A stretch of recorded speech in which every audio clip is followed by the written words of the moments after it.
শাস্ত্রমতে এই ভুলগুলি শনিবার করলেই সর্বনাশ।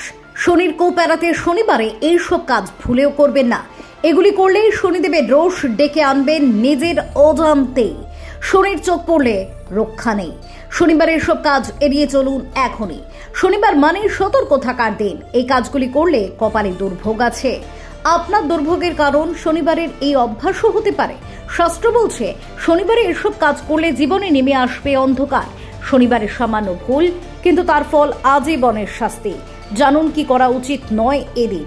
হিন্দু শাস্ত্র পুরাণ অনুযায়ী শনিদেব একদিকে যেমন ন্যায়পরায়ণ, অন্যদিকে তেমনি কঠোর ও কঠিন পরীক্ষার মধ্যে ফেলেন মানুষকে। শনিবারের সঙ্গে তার সরাসরি সংযোগ থাকায় এই দিনটি পালন করা হয় বিশেষ বিধিনিষেধ মেনে। এই দিনে মানুষের মনের মধ্যে যেন অহংকার, রাগ বা হিংসার সৃষ্টি না হয়, সেজন্য ঝগড়া বিবাদ থেকে বিরত থাকার পরামর্শ দেওয়া হয়। শনিদেব কেবল বাহ্যিক আচরণ নয়, মানুষের মনোভাব ও অভিপ্রায়ও বিচার করেন। তাই যারা কাউকে কষ্ট দেন, অন্যায়ভাবে কারো ক্ষতি করেন বা তুচ্ছ কারণে অন্যের সঙ্গে বিরোধে জড়ান, তাদের ওপর শনির কঠিন দৃষ্টি পড়ে। বিশেষ করে শনিবারের দিনে যদি এই ধরনের আচরণ করা হয়, তবে তা ভবিষ্যতে জীবনে নানা রকমের দুঃখ, দারিদ্র্য ডেকে আনতে পারে। শনিদেব এমন কাজের জন্য দ্রুত এবং কঠোর শাস্তি প্রদান করেন বলে বিশ্বাস প্রচলিত আছে। কর্মক্ষেত্রে কারো প্রতি ষড়যন্ত্র বা অন্যায় করলে তার ফল যে ব্যক্তি ভোগ করে তার চেয়েও বেশি ভুগতে হয় ষড়যন্ত্রকারীকে। কাজেই এই দিনের সততা, নিষ্ঠা ও ন্যায়পরায়ণতা পালন করাই শ্রেয়। আরো একটি গুরুত্বপূর্ণ বিষয় হলো শনিবারকে শনির বার বলে মানা হয়।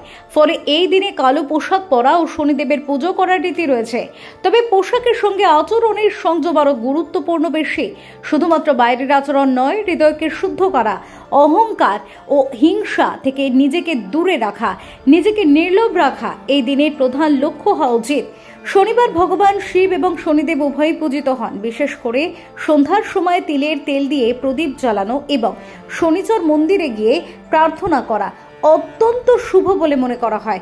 তবে ধর্মীয় আচারের চেয়েও বেশি গুরুত্ব দেওয়া হয় নৈতিকতাকে।